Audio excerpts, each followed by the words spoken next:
Jason Tedrow, CEO of InProduction, thank you for taking a minute to talk with me today about the changes and what's emerging and the trends that are upcoming for the event industry. Really appreciate you taking the time. Well, thanks for reaching out, Christine. Yeah. This is gonna be a lot of fun.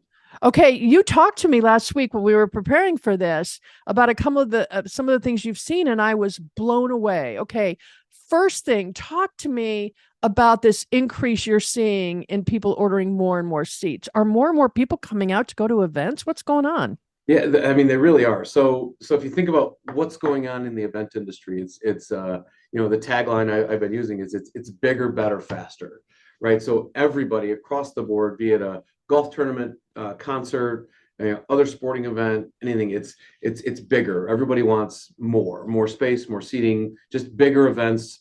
Because there's just such a huge demand for people wanting to come out and attend these events. In addition to it being bigger, they want better, right? Everybody wants a unique experience.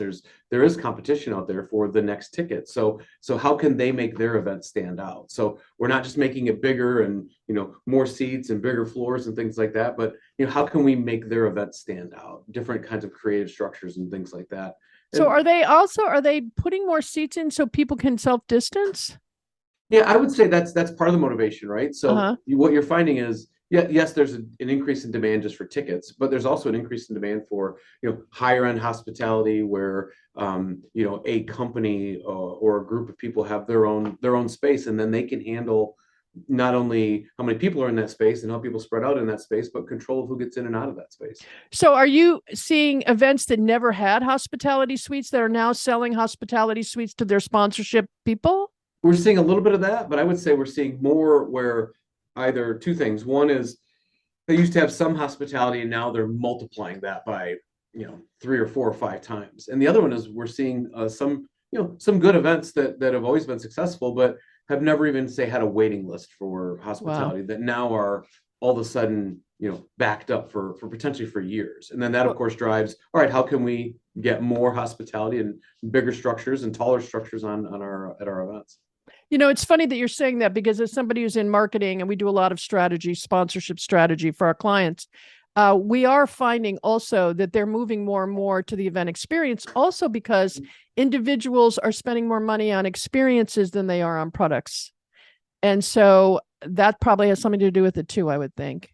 Yeah, I totally agree. And then the interesting thing how that really works within production is we've got some of the largest inventory of multi-level hospitality structures. So if you think about a space that someone has for an event, generally speaking, they're not going wider and deeper, right? So where can they go? They can go up.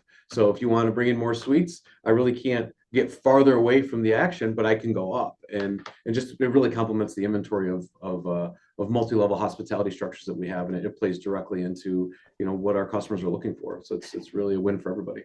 Interesting for you to say that a client of ours and of yours, actually, the Hampton Classic, which is a horse show, and people spend $25,000 on a VIP table for 10 underneath the VIP tent, which is on level 1.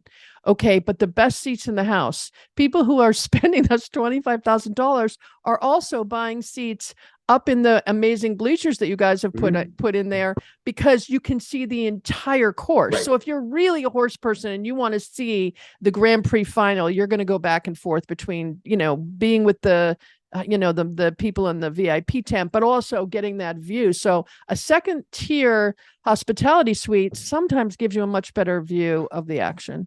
Yeah, I mean, that's really well said. And honestly, if you think about differentiation of people attending the event, right? Like at its core, what do we all have in common? We all want to have that shared experience of being at that world-class event. But there are some people who want the best seat to see all the action. There's some people who want to have the best experience in terms of, the best food and hospitality and the private suite. There's other people who just want to be in the door. I just want to be here. Right. So it's, if you think about the extrapolation on what different people are looking for, I mean, you're seeing all the events. While we want bigger, better, faster, you also need to accommodate all those different tiers of customer. And it's really fun because we're able to do that. It's funny because at the Kentucky Derby, some people want to be on the track. They want to be on that inside. What's that called? I don't know what it's infield. Yeah. That's, okay. And you guys do pieces at the Derby. So, but some of those seats, are they as expensive? I don't even know if they're as expensive as.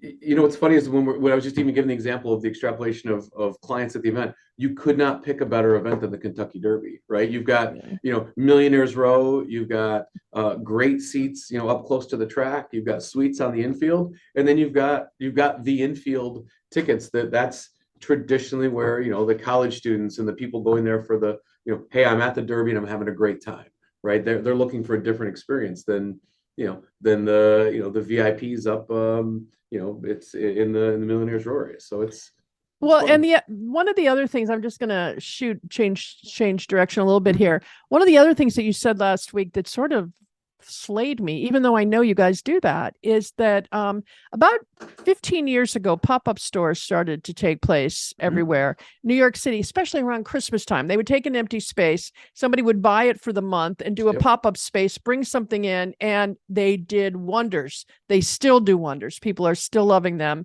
And then you talked to me about this new trend that you guys are really seeing some growth in, about putting stadiums in unexpected places. Walk me through this, and do you think it's going to continue in 23 and 4?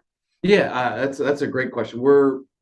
That's just an incredible piece of our business, right? So we refer to it as semi-permanent stadiums. So if you think about, put yourself in the shoes of a new minor league soccer franchise that's moving into a market. You've done the study. You think that hey, this market can support this team, but maybe you don't want to invest in a massive permanent stadium. Maybe you don't want to play at the local high school or college. You want a space of your own, right? So we can go in and build semi-permanent stadiums around a soccer field. I think you need 5,000 seats to have a minor league franchise. We can, fairly cost effective, very much cost effectively relative to building a permanent stadium, and fairly quickly within 6 to 12 months, depending, we can build you a stadium, and that is your stadium. Now, the beauty of that is we call it semi-permanent. We can, if you decide in a couple of years you want to move that stadium or you want to expand that stadium, we've got the ability to do that. So we had one client where they put up their stadium and then 3 years later decided they wanted to move it 15 miles away and Why? expand Was more it seats. where they thought they could get more people or something? Any number of reasons, Yeah. right? It could be, they just had a better opportunity at a different location or something like that. So we go in, we take it apart, we disassemble it, we move it, we put it back up, and put additional seats around it. I mean, it was an incredible win for the client and for us. So, I mean, our semi-permanent stadium business is just incredibly strong, and the interest is there. And it could be for soccer, football, any number of things. Anything you want to put a stadium around a field, no matter what the field is, we can do that. And I think that trend is here to stay. I mean, the cost of stadiums is just astronomical. So to be able to cost effectively put up a smaller stadium, test the market, and have the flexibility to take it up, take it down, and move it. I mean, that's an incredible win for everybody. It gives new meaning to Field of Dreams. When Field of Dreams came out, there's no way anybody thought that you could actually do that. And here you are. How long does it take you to put up a stadium for 5,000 people? I mean, it could take anywhere from 2 to 4 months once we have all the material. And if you think about a Field of Dreams, I mean, ask anybody who watched that game if that looked like a temporary structure. I mean, that had a look, feel, and just being. No, I don't think anybody thought of it as temporary. Yeah. And just I mean, it's we're recording this in September. That stadium's down already. It's down, and that material's off to other jobs. Oh, I didn't know that. Is it gone now? Yeah, it's already gone. Okay. Yep. Okay, great. All right. Well, so putting things up in unexpected places, do you think that started? I have to look back a little bit, and I started to look back on like Coachella. They could have gone to a stadium, but when they started, and Coachella, in my mind, it was a very innovative way to do it. It was sort of bringing Woodstock to the present day, right, in a little more upscale kind of positioning. They could have gone to a stadium. I don't think it would have been the same event, so I think it's also the way people want to experience things. And so when you're taking these vast spaces and making them into configured spaces that meet the needs of whatever's going to be on the stage, you have a lot more versatility than if you rent out a stadium for 10,000, I couldn't agree more. And I think when I think about our one of the things that we offer to our clients is it's flexibility. Like, you have an infinite amount of ways that you can configure your event. And It's we use great. this. Yeah, we use the same material for for golf, concerts, festivals, outdoor hockey games, outdoor baseball games in cornfields. I mean, it's all the same material.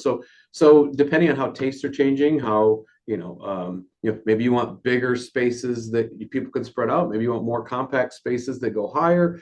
No matter what you want to do, it's flexibility. So to your point, as the event organizers have different ideas, and we're constantly evolving with our clients every year. Rarely, if ever, do we make the same event twice. It's every year we have the event, we sit down with the client afterwards, we do a postmortem and say, boy, it would have been better if we did this. This didn't work as well as we thought it would. Let's make these 5 changes. And then the next year we're constantly evolving on these events. So, to your point, having a big stadium, yeah, that's fine, and that works out really well. But the ability to have your event evolve based on how we can put it together, I think is a pretty got neat it. way to Got approach it. it. Amazing. All right. And then the last thing I wanted to bring up is branding. So again, as somebody who's in marketing, everything else, and we're seeing more and more brands wanting to put sponsorship into experiences rather than ad-based campaigns and things like that. They also want their name everywhere. Right. And it's one of the things that I've seen you do in seating that I hadn't seen a lot of before, and I have a feeling you're going to expand it, is to actually make seats that sell the brand. So, I went to the University of Nebraska, go Big Red. And, the seats always spelled something, or we held up cards, or the people made the seat something. Now the seats are really being designed for also messaging, to say nothing of putting messaging in other places. You guys do a lot of that design work and a lot of that production for that. It's pretty amazing how many cool places you can put somebody's name, No, I agree. And, if I think about, some of the best things about our business, it's really 3 things. The first one is it's the people in the workforce, right? I have the most talented, assembled, largest workforce of employees who can go out in the field and build these events.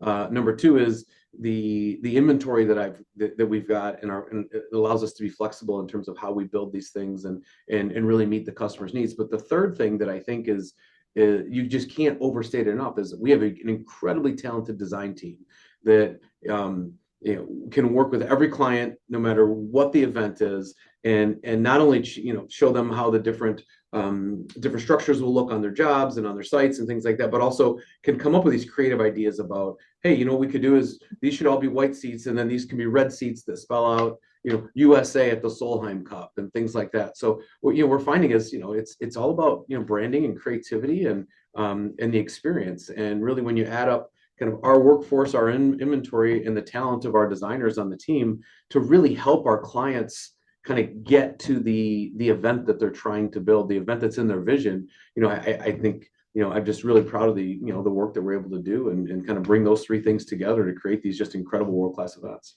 It's funny, the evolution of the event industry in general. I've worked with you guys for a long time. And in the last 10 years, you've put together massive companies individually and purchased them to bring together something called InProduction, where, the biggest seating, staging and group out there. Okay. And most successful in my mind. Anyway, it wasn't like that 20 years ago, Jason. It was more, you went to the event and you were very uncomfortable in the seats. Trust me, having sat through many a tennis tournament, you were uncomfortable in the seats. There wasn't anything visually other than what was happening on the actual stage. What about that evolution? Yeah, it's funny. Once upon a time, it was, I just want a ticket. I just want to be in, right? So now, we've evolved so much farther past the, painted wooden bleacher, right? We've gone from that and a ticket to, all right, well, thanks for the ticket. What is the ticket? What does my experience look like? Am I in a hospitality? Am I in a box? So I have a padded seat. Does the padded seat have cup holders? Where am I located? Things like that. So it's certainly, the events have evolved from showing up to an actual experience, right? And I think people are very interested in how can they maximize the experience while they're there. Well, and that's probably why people are paying more for experiences than they are for products now. 100%. They're not buying the bags. What they're doing is buying a place at Coachella. So, yes. So anyway, thanks for all this. Really appreciate your time today. And we'll connect again at the end of the year to try to talk about 2023. I can't wait. Thanks, Christine.